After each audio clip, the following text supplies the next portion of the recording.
Hey guys, this is Calvin from Cyborg channel, and today I'll be teaching you a game called chess.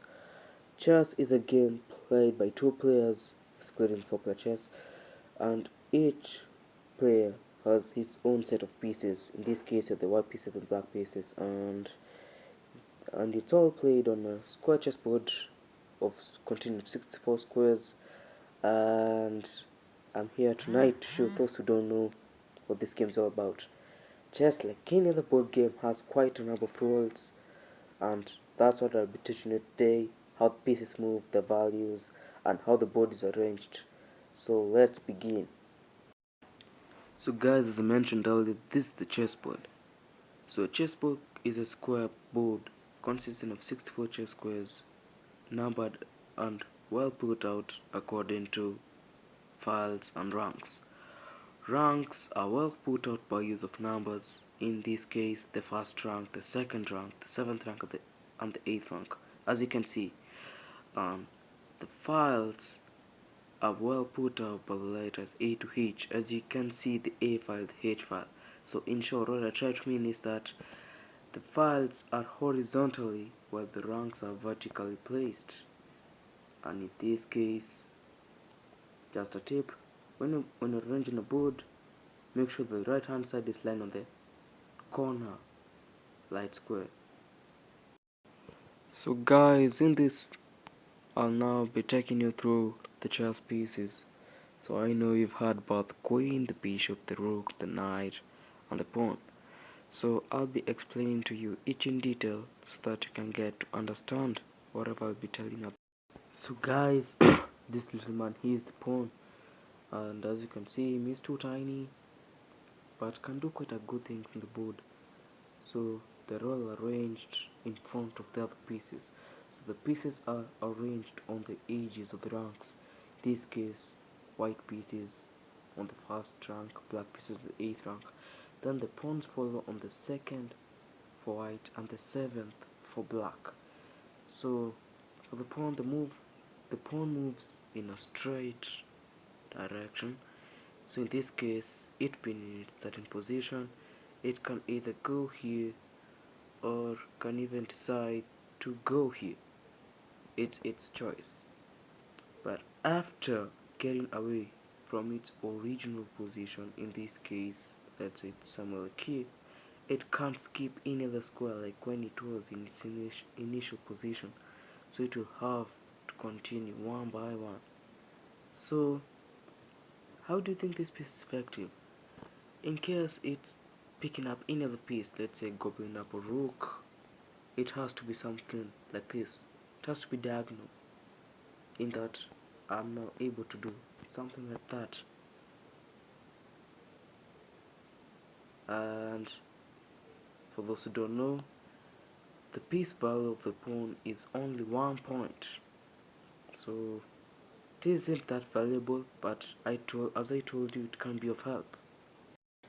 So these men here, the bishops, and as you can see, this is how they look, and they come in pairs, the dark squared bishop and the light squared bishop. So these pieces, they get to move diagonally. So for in this case, for example, the light squared bishop, it can either come here, or also when it returns back to where I put it, can also go as far as it can. So returning it there, they come in pair because we have the light squared bishop to control the light squares diagonally, and we have the dark squared bishop to control the dark squares diagonally. So in capturing of the pieces, the way they move is the way they capture. In this case, let's use something like the queen for the dark squared bishop. So this is how it can be gobbled up, still in a diagonal way. And by the way, before I forget, they're each of 3 points. See, they're increasing. So this man here, I don't know if you could guess it. You can just pause the video and try to guess what it is. So if you can picture this in your mind, we can just see a castle. Maybe if you've got to watch movies, play a couple of games. This is actually a castle, and yes, you've got it right. If you thought of a castle, so this is a castle, but in chess terms, we mostly refer it to as the rook. So, this case for this piece, it gets to move straight, but indifferent to the pawn, whereby the pawn only moves a square ahead each and every time. It can get to move straight to straight, from an edge to another edge. In this case, if in its initial position somewhere there, can get to come there, or if it's there, I can get put it that way. So it moves horizontally and vertically, but at the end of the day, it's straight. And in capturing of the pieces, it's still the same thing. I get gobbled up that way, and it's of 5 points. So if you get to catch one of your opponents, that's a good option. You got something huge. Yeah. So I don't know if I could also let you guess this piece according to how it looks like.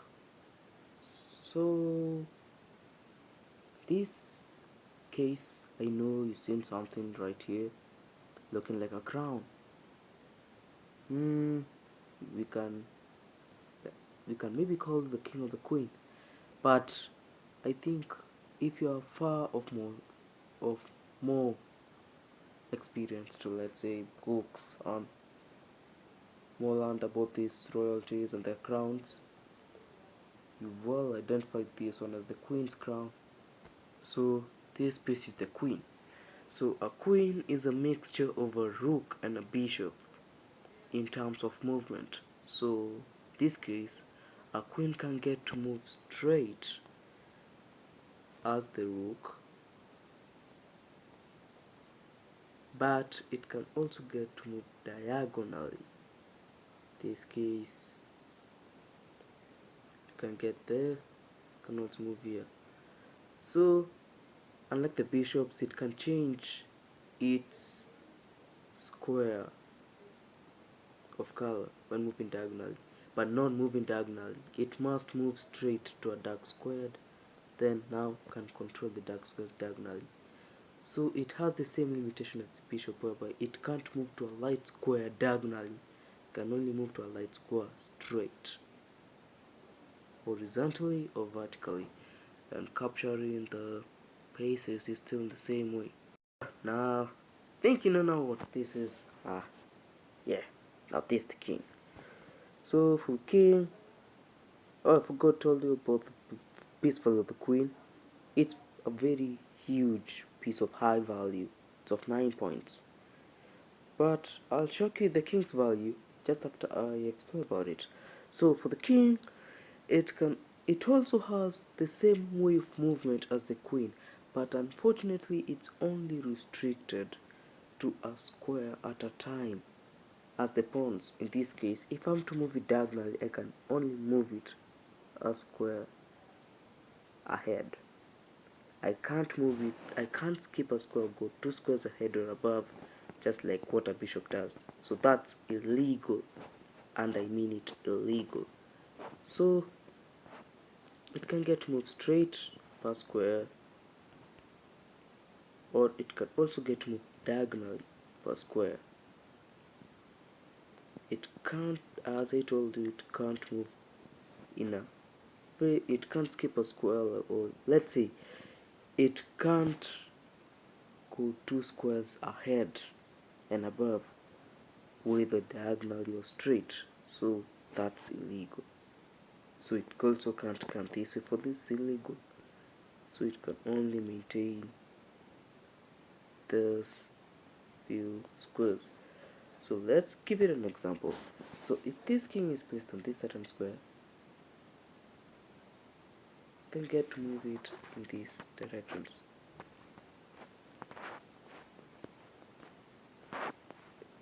Those are the straight ones.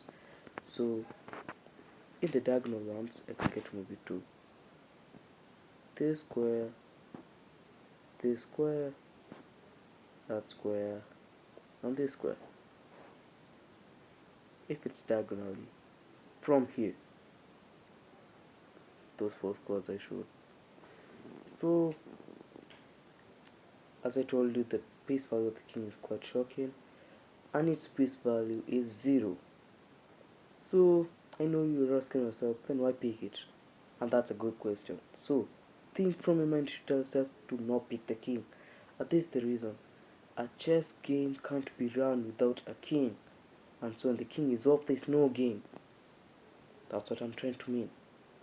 Like, no king, no game. There's nothing doing. And that's why a chess game is mainly aimed at killing the king and not any of the piece. Because the rest can be captured, but the king cannot be captured or taken away. Because in taking away of it, it's either the game is over or there's nothing doing. Yeah, now I'll still let you guys to guess this piece. And as we know, this is the knight. The horse. I know you saw horse in the first place. So as the way we say, we identify the rook as the castle from visualization. In this case, we identify this visual as a horse, but in mostly chess terms, we refer to it as a knight. But that doesn't mean that you can't get referred as a horse. So for this, it has some sort of a complex movement whereby it draws a number 7 or a letter L when moving.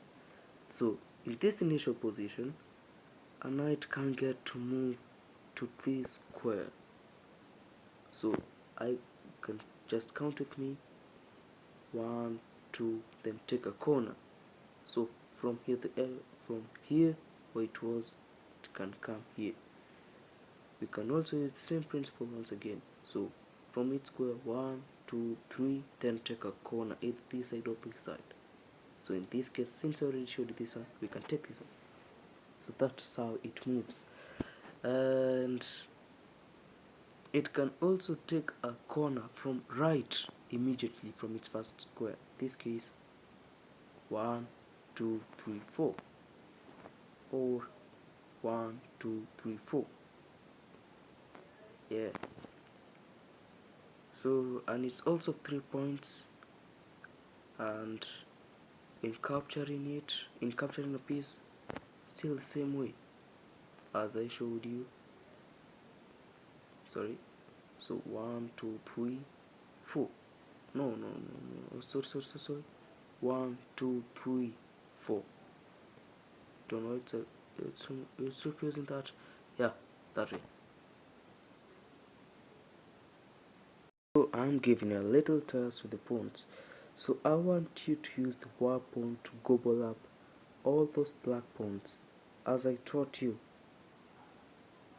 So pause the video and try to, let's say, set up a chessboard or download an app and try to set up this position and try to gobble up these pieces. Of use your mind. If you decided to understand it through mind, know the different types of comprehension of aspects of, let's say, things. So pause the video and gobble up those 4 pawns using the white pawn. So in this case, as we say, pawns capture the pieces diagonally. So this is how it begins. I gobble that diagonally, I gobble that diagonally, and so I give you a second test. As I told you, remember what I told you about the pawns, they capture diagonally. So pause the video and try to guess what would be the end point of this position if you're to gobble all the black pawns with the white pawn. So for this case, white will gobble up the pawns as I told you diagonally. So it gets to gobble this one diagonally as I told you diagonally. So I gobble this one diagonally, I gobble this one diagonally, and I gobble this one diagonally. So this will be the end point of the position. This is because pawns don't capture each other straight. For those who forgot, pawns don't capture straight, they only move straight. So I got a test for you with bishop. So the test is very simple. you have to use the white bishop to gobble up all the pieces in the chessboard, all the black pieces. And as I told you, remember, bishops capture or move diagonally. So pause the video and do the test. So in this case, I begin.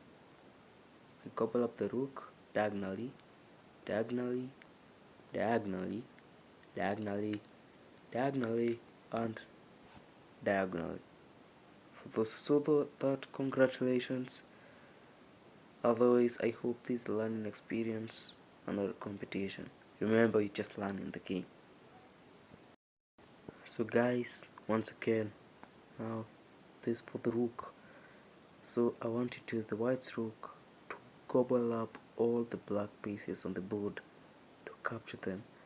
So a hint, remember that rooks capture straight, horizontally or vertically.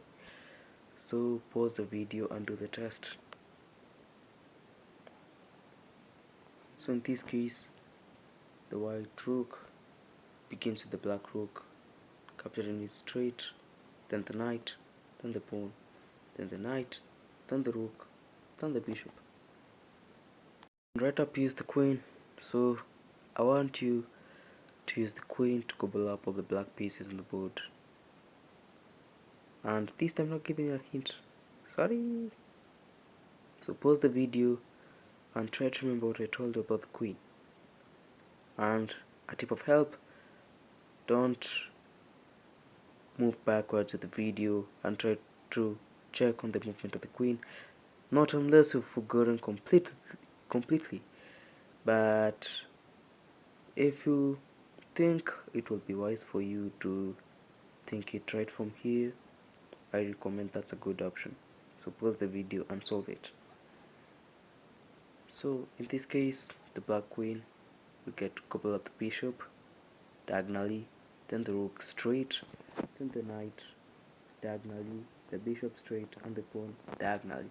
So as you remember, the queen can either move horizontally, vertically, in terms straight and diagonally. So a queen can get to move straight or diagonally. So here guys, I have the king with me, and here's the following test. You have to gobble up pieces in the chessboard. So try to remember what I told about the king movement, and don't forget what I taught you about the king movement. So this case, the king will have to begin with the pawn, then either the knight or the bishop. But chess wise, I can't pick the knight first. It's something that I'll talk about later. So I'll have to pick the bishop, then the knight. And then I know the positions like this way. So for those who reach up to here and said you can't pick the piece, on a scale of 1 to 3, I'll give 1.5. So if I'm to capture the other piece, I can't capture it from where I am. So I'll have to move diagonally to that square, then straight, then I get to pick that piece. So guys, I want you to use the white knight to couple up the black pieces, and I hope you do remember how the knights move. So remember, once again, as I told you, it's for your own good. So if you think this is a test to you, I think pause the video and try to solve it without any assistant until you're completely frustrated, or let's say you completely on mental block, you can't remember what I told you about the knight. Then you can rewind the video to where I talked about the knight, then you can get to learn about its movement. So pause the video and solve this test. So here the knight will begin with the bishop, then the queen, then the knight, then the pawn, then this knight. So as I told you, it gets to move with a corner, it draws a 7 or an L.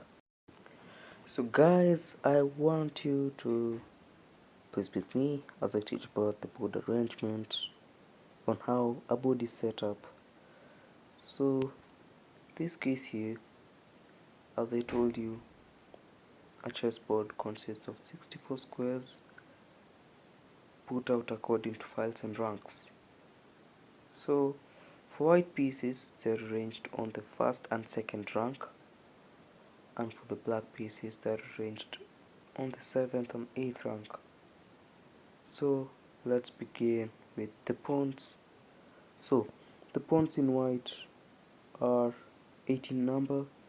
In white, for example, they get to take the second rank, and in black they get to take the 7th rank. So let's begin arranging the pawns.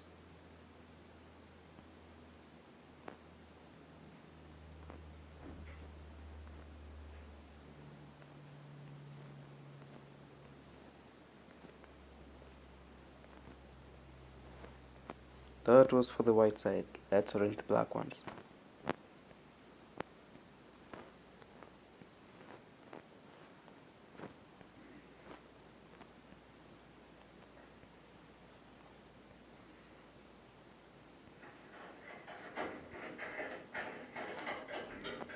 So that's nice, and we've got to arrange the first part, the pawns, on each side.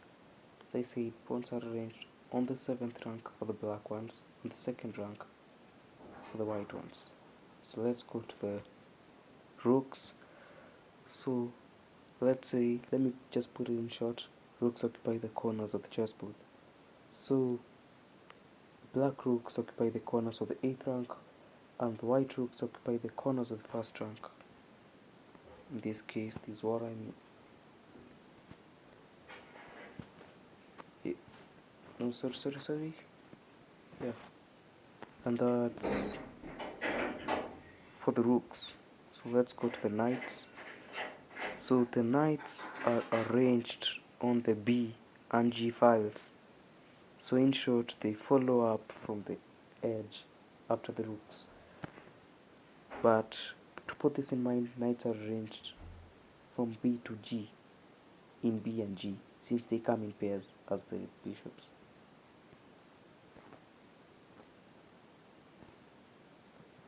And the black ones,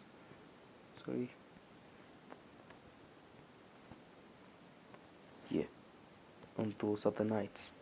So for the bishops, they get, as I told you earlier, they come in pairs, and so they're arranged in the C and F files. The white ones,